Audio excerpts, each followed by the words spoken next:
সকাল সকালবেলা একটা খবর আসে যে আমাদের যে দৈত্যেশ্বরী কালী মন্দির, দৈত্যেশ্বরী কালী মন্দিরে মায়ের গয়নাগাটিগুলি ক্যাশ বাক্স থেকে, দান বাক্স থেকে টাকা চুরি হয়েছে। সকালবেলা খবর আসে, তখন আমরা সাথে সাথে সিসিটিভি ফুটেজ আমরা দেখি। দেখার পরে দেখা যায় যে তিনটা লোক, এর মধ্যে দুইটা লোক অলমোস্ট আইডেন্টিফাই করা গেছে।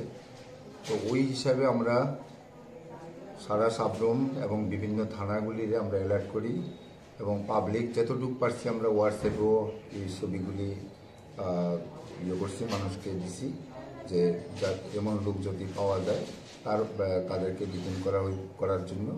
তারপরে আমাদের যে পুলিশ স্টেশন থেকে বিভিন্ন দিকে, সব যা পুলিশ স্টেশনের বিভিন্ন দিকে আমরা সিভিল ড্রেসে লোক পাঠাইছি বাইক দিয়া।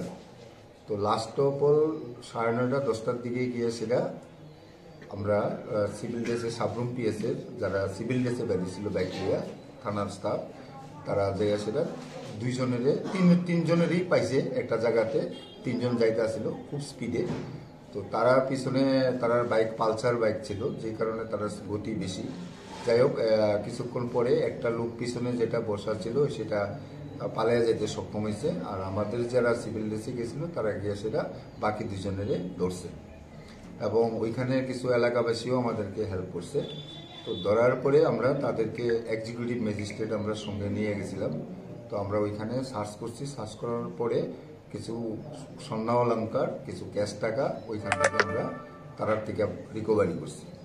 তারপরে তাদেরকে জিজ্ঞাসাবাদ করার পরে আরও কিছু স্বর্ণ অলংকার আমরা সাবরুম হায়ার সেকেন্ডারি স্কুলের পাশে একটা জঙ্গল থেকে রিকভারি করছি তাদের স্বীকারোক্তি অনুযায়ী, এবং সঙ্গে আমাদের এক্সিকিউটিভ ম্যাজিস্ট্রেট ছিলেন। তো যেই দুইজনকে আমরা ধরতে সক্ষম হয়েছি তাদের মধ্যে একজনের নাম হলো সজল নমো, বাড়ি সাবরুম নমোপাড়া। আরেকজনের নাম হলো চেন্টু ত্রিপুরা, তার বাড়ি ঘোড়াকাপ্পা, শিলাইছড়ি থানার আন্ডারে। আর যে লোকটা পালাই গেছে, সক্ষম হয়েছে পালাইতে, তার নাম জুলন নমো, তার বাড়িও সাবরুম নমোপাড়াতে ছিল। তো আমরা রিকভারির মধ্যে যা যা করেছি, ক্যাশ টাকা রিকভারি হয়েছে 7,840 টাকা তাদের থেকে।